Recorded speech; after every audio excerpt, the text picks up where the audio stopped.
This is the story of a man named Stanley. Stanley worked for a company in a big building where he was employee number 427. Employee number 427's job was simple. He sat at his desk in room 427 and he pushed buttons on a keyboard. Orders came to him through a monitor on his desk, telling him what buttons to push, how long to push them, and in what order.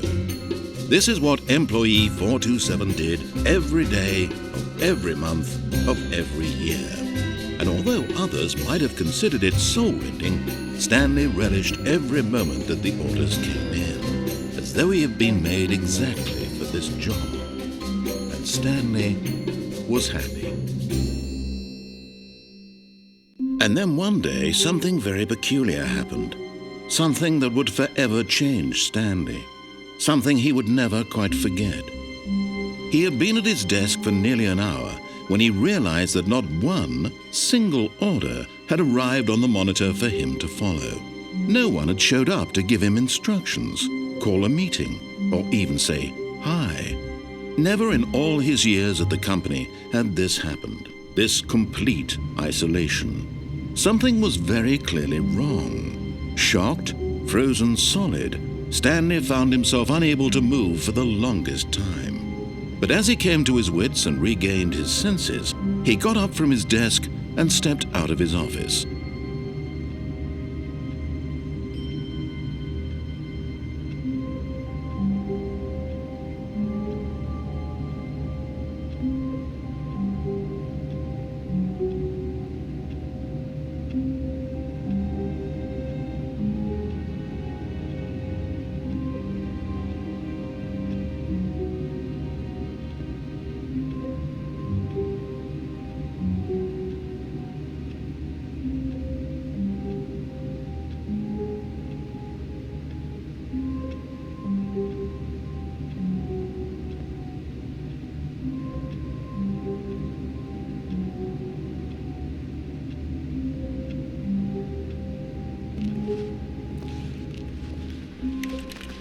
All of his co-workers were gone.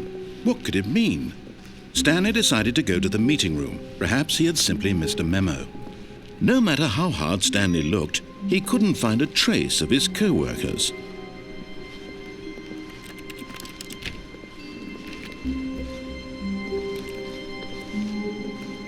Stanley went around touching every little thing in the office, but it didn't make a single difference, nor did it advance the story in any way.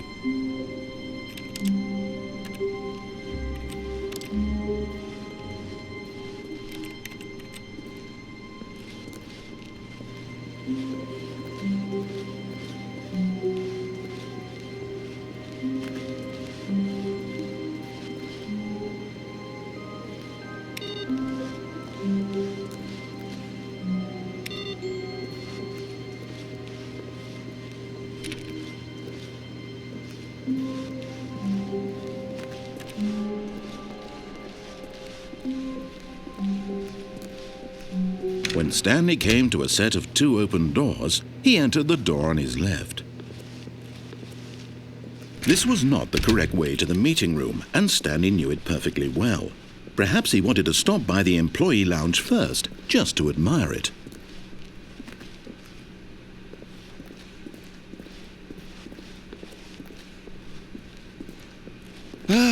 Yes, truly a room worth admiring.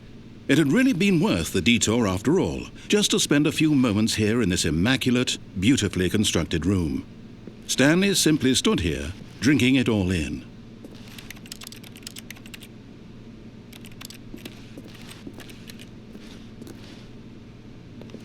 Yes, really, really worth it being here in the room. A room so utterly captivating that even though all your co-workers have mysteriously vanished, here you sit looking at these chairs and some paintings. Really worth it.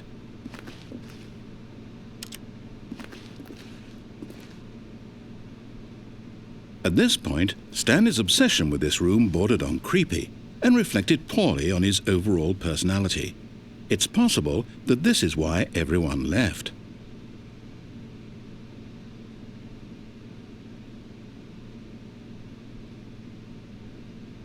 Stanley sat around waiting for more dialogue.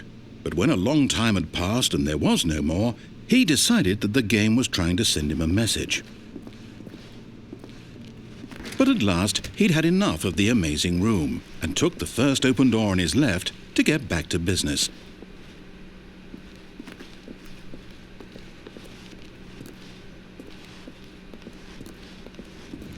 Stanley was so bad at following directions, it's incredible he wasn't fired years ago.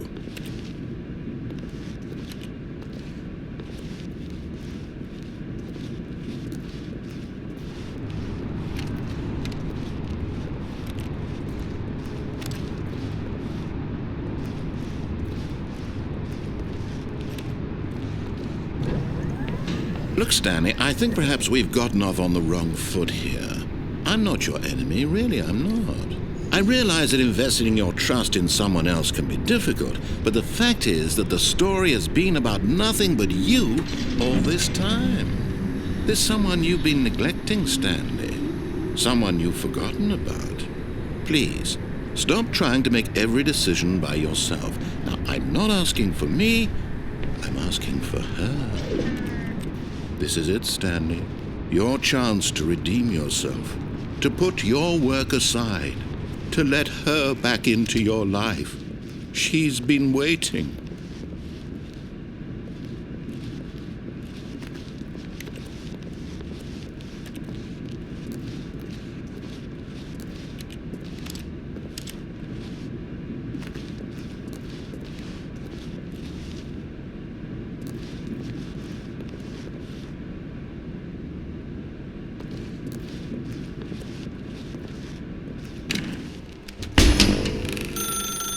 That's her, Stanley.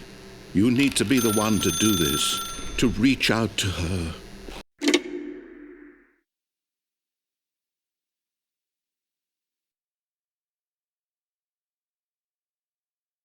Oh, Stanley, is that you? Hold on, sweetie. Sorry to keep you waiting. I'm just pulling the bread out of the oven. All right. Okay, there we go. All right, now, I want you to come in and tell me all about your day. Gotcha! Oh, come on.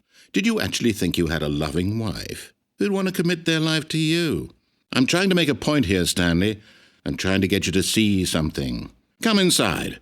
Let me show you what's really going on here. Sorry, but you're in my story now.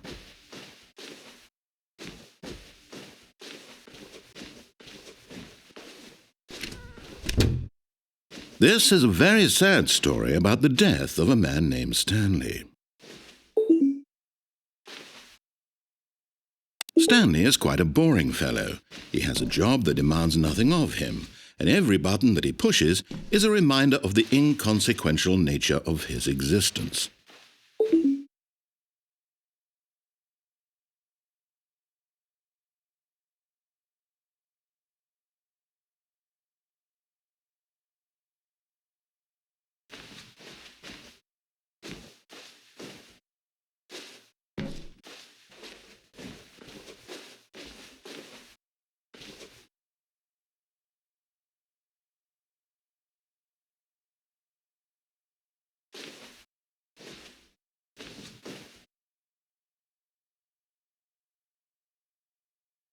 Look at him there, pushing buttons, doing exactly what he's told to do.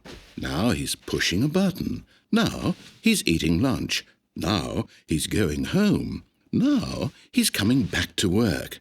One might even feel sorry for him, except that he's chosen this life.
But in his mind, he can go on fantastic adventures. From behind his desk, Stanley dreamed of wild expeditions into the unknown, fantastic discoveries of new lands. It was wonderful, and each day that he returned to work was a reminder that none of it would ever happen to him.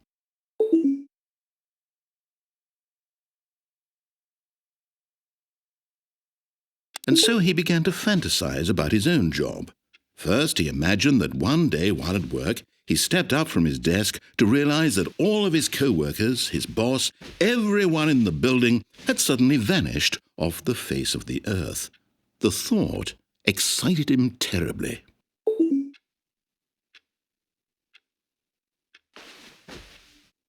So he went further. He imagined that he came to 2 open doors and that he could go through either. At last, choice. It barely even mattered what lay behind each door. The mere thought that his decisions would mean something was almost too wonderful to behold. As he wandered through this fantasy world, he began to fill it with many possible paths and destinations. Down one path lay an enormous round room with monitors and mind controls. And down another was a yellow line that weaved in many directions. And down another was a game with a baby. And he called it the Stanley Parable. It was such a wonderful fantasy, and so in his head he relived it again, and then again, and again, over and over, wishing beyond hope that it would never end, that he might always feel this free. Surely there's an answer down some new path, mustn't there be? Perhaps if he played just one more time. But there is no answer. How could there possibly be? In reality, all he's doing is pushing the same buttons he always has. Nothing has changed. The longer he spends here, the more invested he gets, the more he forgets which life is the real one. And I'm trying to tell him this, that in this world he can never be anything but an observer, that as long as he remains here, he's slowly killing himself. But he won't listen to me. He won't stop. Here, watch this. Stanley, the next time the screen asks you to push a button, do not do it.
You see?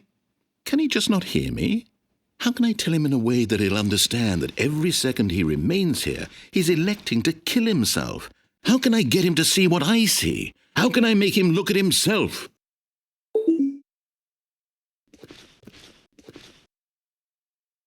I suppose I can't, not in the way I want him to. But I don't make the rules. I simply play to my intended purpose, the same as Stanley. We're not so different, I suppose. I'll try once more to convey all this to him. I'm compelled to. I must. Perhaps, well, maybe this time he'll see. Maybe this time. And I tried again, and Stanley pushed a button. And I tried again, and Stanley pushed a button. And I tried.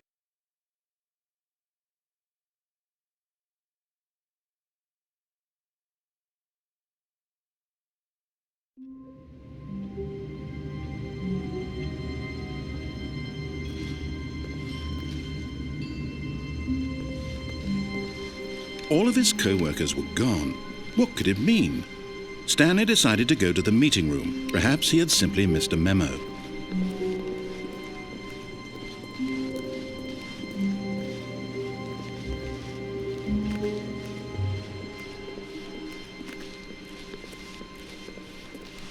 When Stanley came to a set of 2 open doors, he entered the door on his left.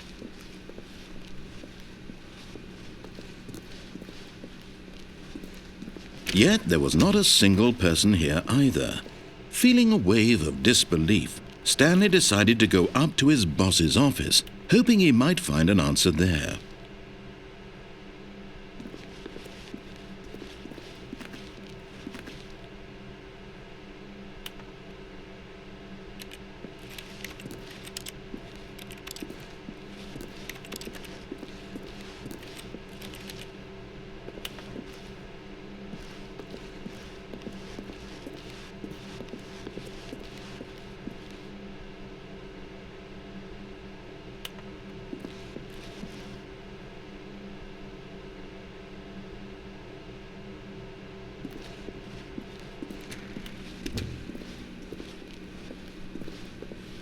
Coming to a staircase, Stanley walked upstairs to his boss's office.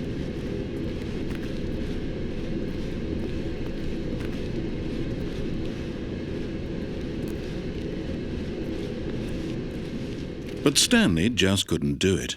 He considered the possibility of facing his boss, admitting he had left his post during work hours. He might be fired for that. And in such a competitive economy, why had he taken that risk? All because he believed everyone had vanished? His boss would think he was crazy. And then something occurred to Stanley. Maybe, he thought to himself, maybe I am crazy.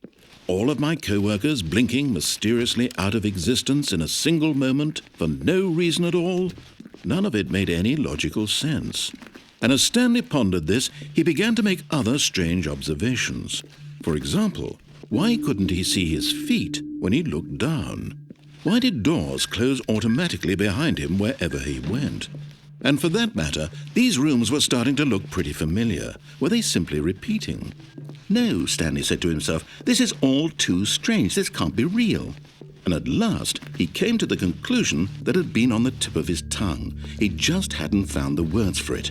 I'm dreaming, he yelled. This is all a dream. Oh, what a relief Stanley felt to have finally found an answer, an explanation. His co-workers weren't actually gone. He wasn't going to lose his job. He wasn't crazy after all. And he thought to himself, I suppose I'll wake up soon. I'll have to go back to my boring real-life job pushing buttons. I may as well enjoy this while I'm still lucid. So he imagined himself flying and began to gently float above the ground. Then he imagined himself soaring through space on a magical starfield, and it too appeared. It was so much fun, and Stanley marveled that he had still not woken up. How was he remaining so lucid? And then perhaps the strangest question of them all entered Stanley's head. One he was amazed he hadn't asked himself sooner. Why is there a voice in my head dictating everything that I'm doing and thinking? Now the voice was describing itself being considered by Stanley, who found it particularly strange. I'm dreaming about a voice describing me, thinking about how it's describing my thoughts, he thought.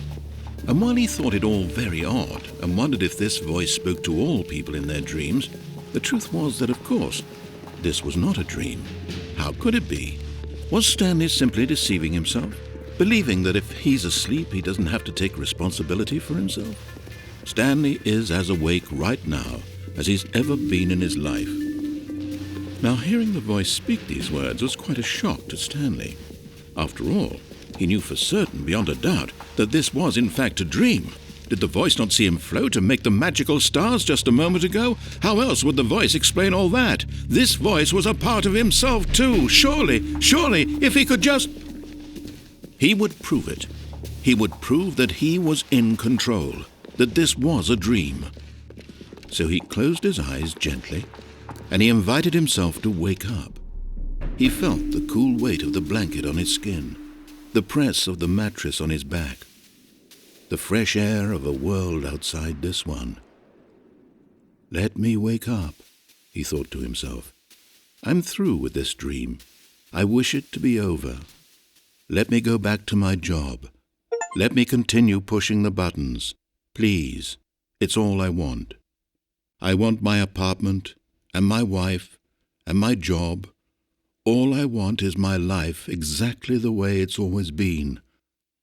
My life is normal. I am normal. Everything will be fine. I am okay.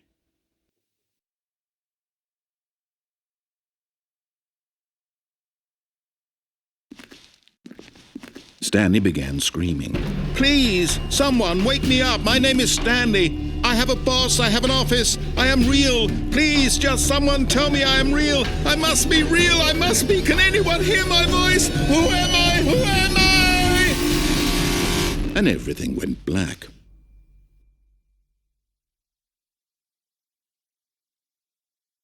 This is the story of a woman named Mariella. Mariella woke up on a day like any other. She arose, got dressed, gathered her belongings, and walked to her place of work. But on this particular day, her walk was interrupted by the body of a man who had stumbled through town talking and screaming to himself, and then collapsed dead on the sidewalk. And although she would soon turn to go call for an ambulance, for just a few brief moments she considered the strange man. He was obviously crazy, this much she knew. Everyone knows what crazy people look like. And in that moment, she thought to herself how lucky she was to be normal. I am sane. I am in control of my mind. I know what is real and what isn't. It was comforting to think this, and in a certain way, seeing this man made her feel better. But then she remembered the meeting she had scheduled for that day, the very important people whose impressions of her would affect her career, and by extension, the rest of her life. She had no time for this, so it was only a moment that she stood there, staring down at the body. And then she turned and ran.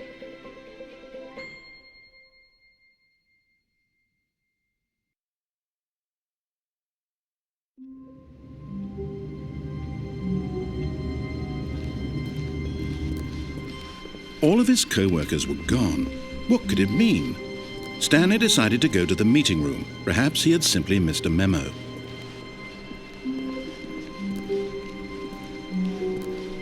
When Stanley came to a set of 2 open doors, he entered the door on his left.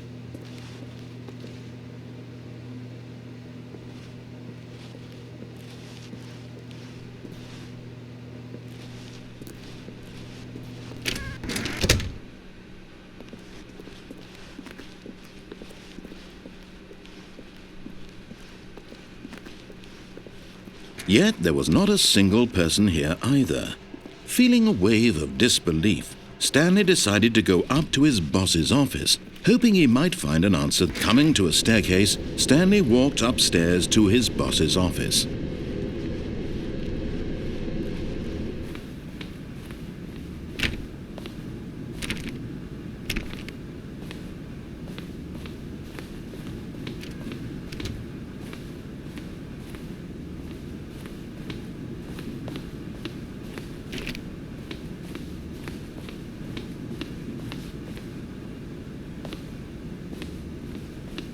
Stepping into his manager's office, Stanley was once again stunned to discover not an indication of any human life.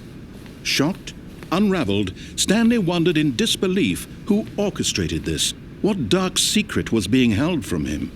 What he could not have known was that the keypad behind the boss's desk guarded the terrible truth that his boss had been keeping from him. And so the boss had assigned it an extra secret PIN number, 2845. But of course, Stanley couldn't possibly have known this. Yet incredibly, by simply pushing random buttons on the keypad, Stanley happened to input the correct code by sheer luck. Amazing. He stepped into the newly opened passageway.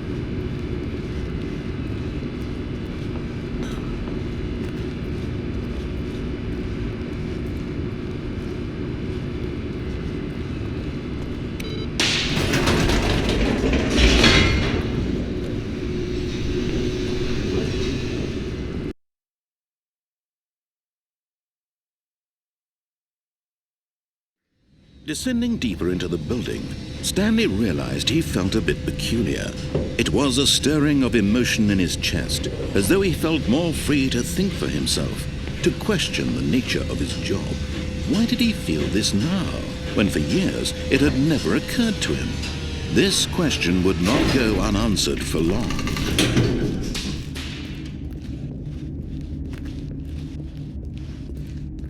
Stanley walked straight ahead through the large door that read Mind Control Facility. Although this passageway had the word Escape written on it, the truth was that at the end of this hall, Stanley would meet his violent death. The door behind him was not shut. Stanley still had every opportunity to turn around and get back on track. At this point, Stanley was making a conscious, concerted effort to walk forward and willingly confront his death.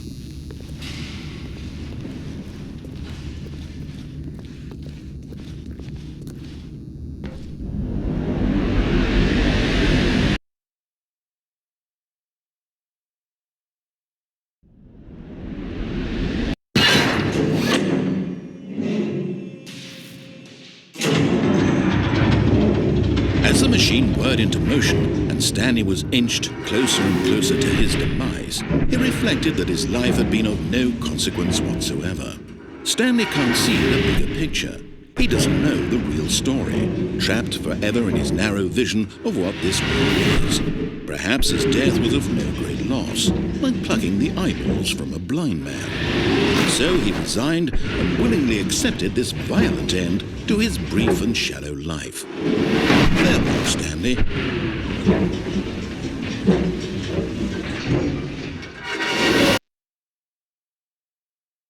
"Farewell, Stanley," cried the narrator, as Stanley was led helplessly into the enormous metal jaws. In a single visceral instant, Stanley was obliterated as the machine crushed every bone in his body, killing him instantly.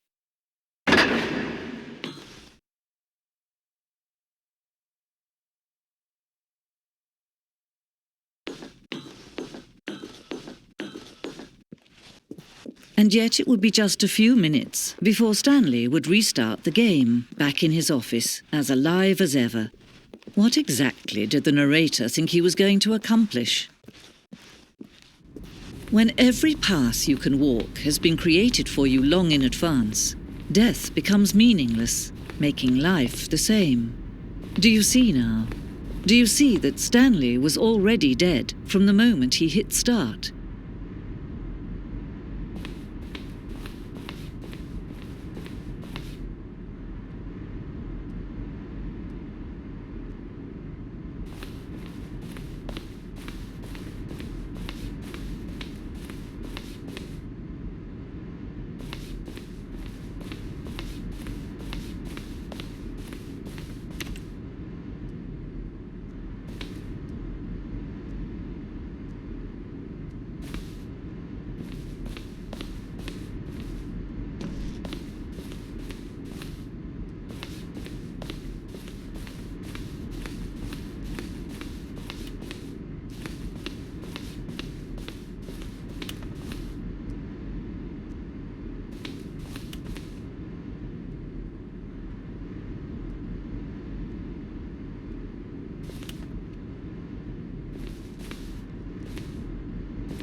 Oh, look at these two. How they wish to destroy one another.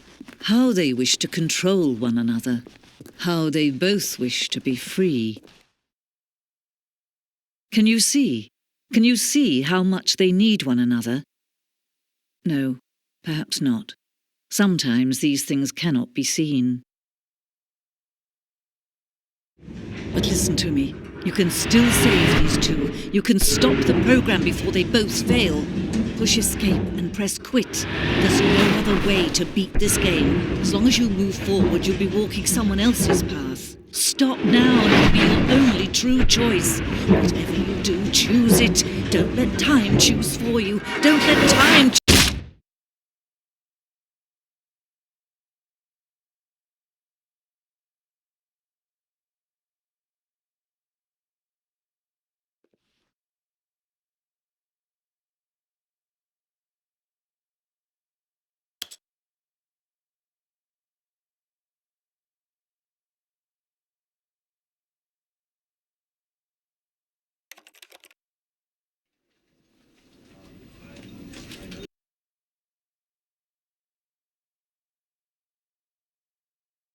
This is the story.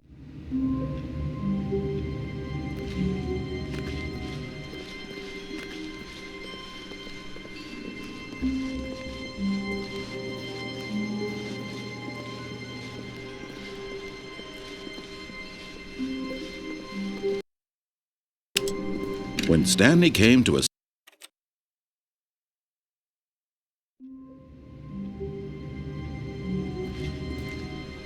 all of his co-workers were gone. What could it mean? Stanley decided to go to the meeting room. Perhaps he had simply missed a memo. When Stanley came to a set of 2 open doors, he entered the door on his left.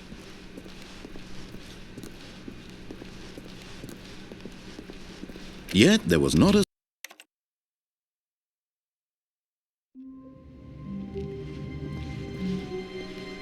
all of his co-workers were gone. What could it mean? Stanley decided to go to the meeting room.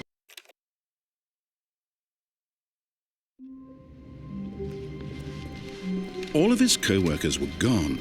What could it mean? Stanley decided to go to the meeting room. Perhaps he had simply missed a memo.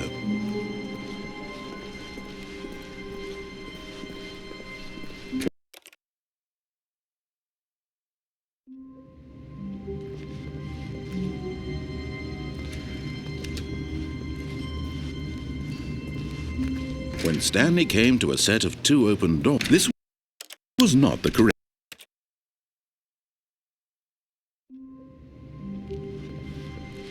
All of his co-workers were gone. What could it mean? Stanley decided to go to the meeting room. Perhaps he had simply missed a memo.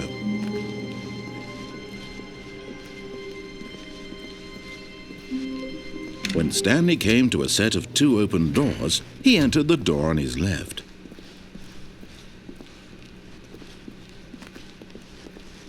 Yet there was not a single person here either.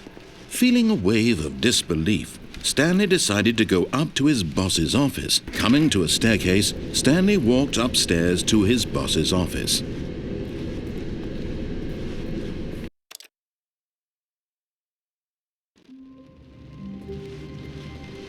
Already this was uncomfortable, and Stanley decided that as soon as he found a new space he felt safe in, that he would never leave it again in his life. When Stanley came to a set of 2 open, this was not the correct way to the meeting room, and Stanley knew it perfectly well. Perhaps he wanted to stop by the employee lounge first, just to admire it. Wow!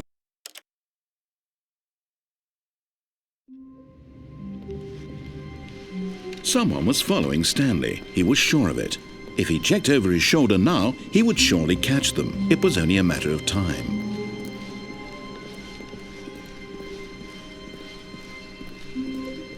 When Stanley came to a set of 2 open, this was not the correct way to the meeting room, and Stanley knew it perfectly well. Perhaps he wanted to stop by the employee lounge first, just to admire it. The lounge was sublime, a work of art. What was it about this room that called so deeply and so personally to Stanley? Its grace? Its subtle charm? No.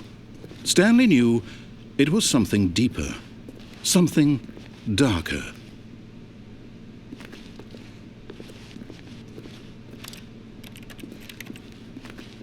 Yes, really, really worth it being here in the room. A room so utterly captivating that even though all your co-workers were eager to get back to business, Stanley took the first open door on his left. Stanley was so bad at following directions, it's incredible he wasn't fired years ago. Look, Stanley, I think perhaps we've gotten off on the wrong foot here. I'm not your enemy, really, I'm not. I realize that investing your trust in someone else can be difficult, but the fact... What? Really? I was in the middle of something. Do you have zero consideration for others? Are you that convinced that I want something bad to happen to you? Why, I don't know how to convince you of this, but I really do want to help you, to show you something beautiful. Look, let me prove it. Let me prove that I'm on your side. Give me a chance. Now listen carefully, this is important. Stanley walked through the red door. Aha, perhaps you misunderstood. Stanley walked through the red door. I still don't think we're communicating properly. Stanley walked through the red door. All right, fine, go ahead, Stanley. You want to know so badly what's out there? You want to find out what lies at the end of this road you've chosen? Well, don't let me stop you. You see, there's nothing here. I haven't even finished building this section of the map, because you were never supposed to be here in the first place. Broken rooms, exposed developer textures. Is this what you had wanted? Was it worth ruining the entire story I had written out specifically for you? Do you not think I put a lot of time into that? Because I did. And in the end, it was all for nothing, because this is what you wanted to see. Help me here, Stanley. Help elucidate these strange and unknowable desires of yours. What would have made this game better? What did you want to see? Vehicles? Skill trees? Work with me. You've given me absolutely nothing so far. Tell you what, let me take a stab in the dark at a new design, and you can give me some feedback. There we go. A third option. This already feels leaps ahead of where we were before. Go ahead, Stanley. Take it for a spin. Okay, I'm going to stop you there. Now, tell me about your experience with this new version. Would you say that the game benefited from allowing you more choices? Feel free to be honest. I'm looking for some real critical feedback here. A 1? I mean, I can understand if you had reservations, you saw ways the game could be improved to more fully express itself mechanically and artistically, but a 1? That's not even helpful. What am I supposed to do with that? But I guess it isn't my place to judge. Here, based on the data from your previous playthrough, I've compiled a new version. And to be perfectly candid, I think I've knocked it out of the park with this one. Let's take a look.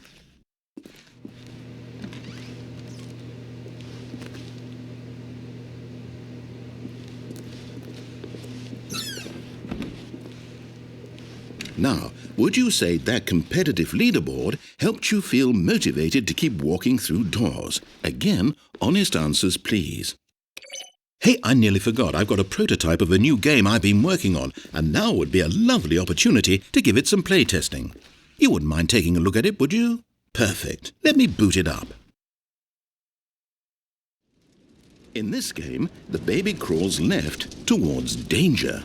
You click the button to move him back to the right, and if he reaches the fire, you fail. It's a very meaningful game, all about the desperation and tedium of endlessly confronting the demands of family life. I think the art world will really take notice. But of course, the message of the game only becomes clear once you've been playing it for about 4 hours. So why don't you give it 4 hours of play to make sure it's effective? Be sure to keep notes on your experience.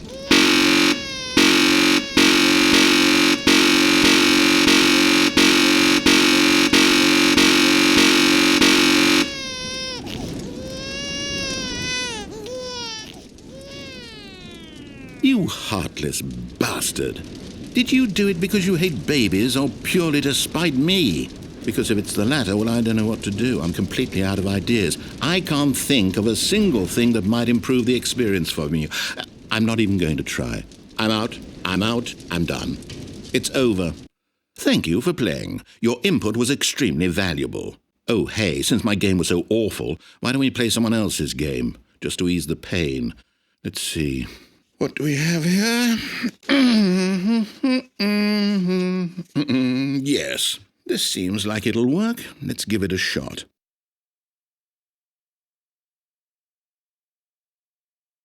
Well, Stanley, is this any better? At last, the one thing you've always desired. A game I had absolutely nothing to do with. But is it enough? Tell me that, Stanley. Will it ever be enough? Well, I'll say this. I'm done making things for you. From now on, I will only create to fulfill a greater artistic purpose. Watch this, Stanley. I'm going to build a house. This will go here. No, here. And then...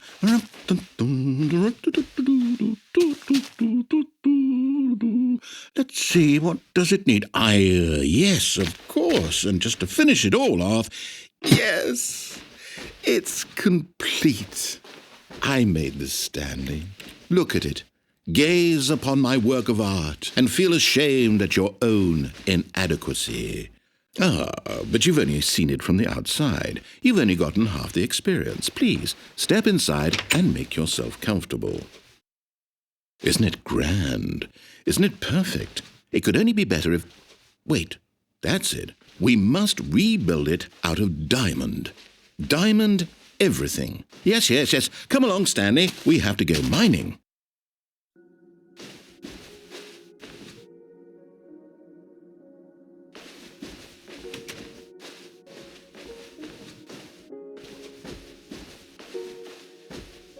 Oh my, it looks like it's going to get a bit dark. Have you brought a light? Oh, no. This is far more open-ended than I had in mind. I'm looking for something more narrow and linear. Something that makes you feel utterly irrelevant. This won't do at all. 1 out of 5. Even the diamonds couldn't save this one. Okay, new game.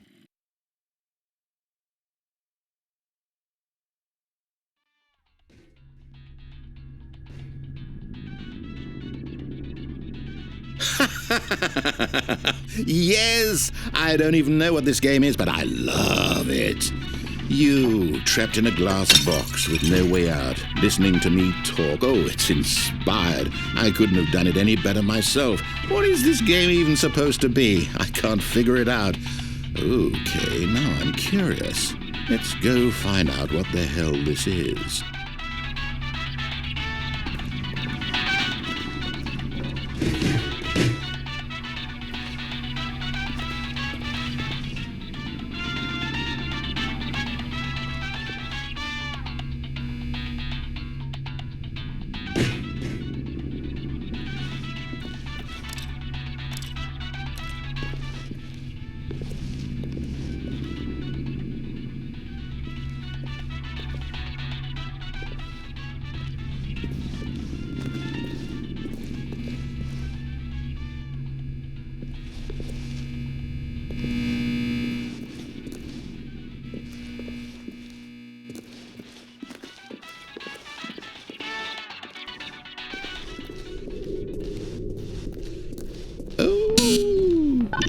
It's a puzzle. Critical thinking, Stanley. Your forte.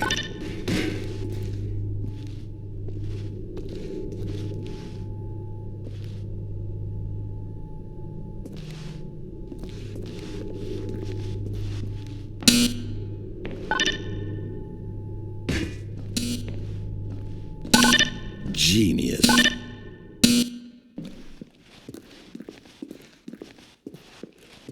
No, actually, you know what? I think that's plenty. I really don't care much to see you stumble through any more of these games, and I highly doubt...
I wonder what he found. If what he wanted was to be the leading man in his own story, well, perhaps he's gotten it, down in wherever he is right now. I wonder if he's happy with his choice, and if he's learned the heavy cost that comes with it. He'll understand soon what I was trying to tell him. He needs me. Someone who will wrap everything up at the end, to make sense out of the chaos and the fear and the confusion. That's who I am. That is what I mean to this world. Oh, yes. Yes, I'll be back. There's no other way. Once this ends, after it all comes to a close, then I'll be back. The end will be here soon. Very soon. I can wait.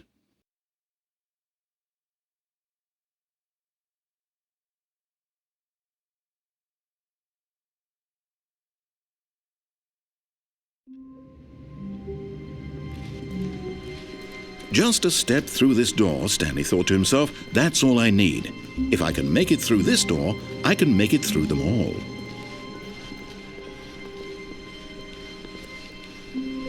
When Stanley came to a set of 2 open, this was not the correct way to the meeting room, and Stanley knew it perfectly well. Perhaps he wanted to stop by the employee lounge first, just to admire it. Standing now in this incredible room, Stanley for the first, but eager to get back to business, Stanley took the first open door on his left. Stanley was so bad at following directions, it's incredible he wasn't fired years ago. Look, Stanley, I think perhaps we... But in his eagerness to prove that he is in control of the story and no one gets to tell him what to do, Stanley leapt from the platform and plunged to his death. Good job, Stanley. Everyone thinks you are very powerful.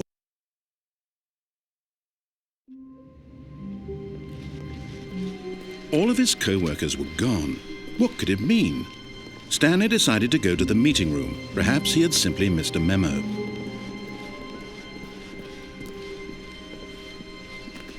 When Stanley came to a set of 2 open, this was not the correct way to the meeting room, and Stanley knew it perfectly well. Perhaps he wanted to stop by the employee lounge first, just to admire it. Stanley felt lightheaded, butterflies in his stomach, but eager to get back to business, Stanley took the first open door on his left. Stanley was so bad at following directions, it's incredible he wasn't fired years ago. Look, Stanley, I think perhaps we've gotten off on the wrong foot here. I'm not your enemy, really, I'm not. I realize that investing your trust in someone else can be difficult, but the fact is that the... What? Really? I was in the middle of something. Do you have zero consideration for others? Are you that convinced that I want something bad to happen to you? Why, I don't know how to convince you of this, but I really do want to help you, to show you something beautiful. Look, let me prove it. Let me prove that I'm on your side. Give me a chance. Now listen carefully, this is important. Stanley walked through the red door. Oh, thank God you are willing to listen to me.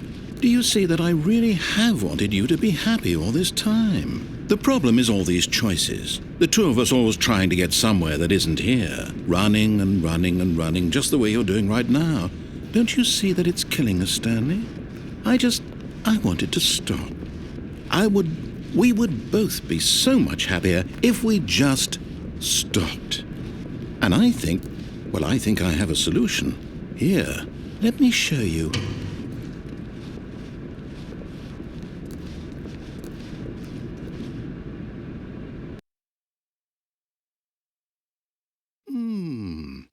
What do we want? What are we looking for? Here. Yes. Oh, it's beautiful, isn't it? If we just stay right here, right in this moment with this place, Stanley, I think I feel happy. I actually feel happy.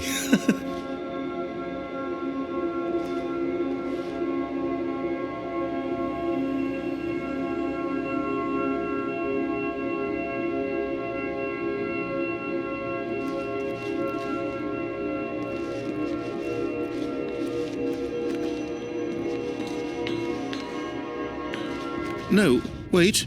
Where are you going? Oh, no. Stay away from those stairs. If you hurt yourself, if you die, the game will reset. We'll lose all of this. Please, no, Stanley, let me stay here. Don't take this from me.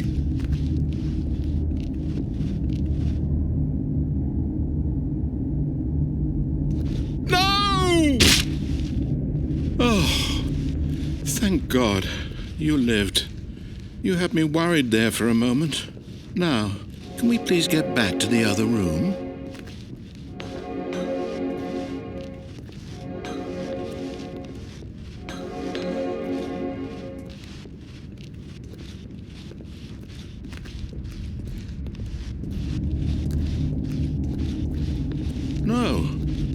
No, what are you doing, Stanley?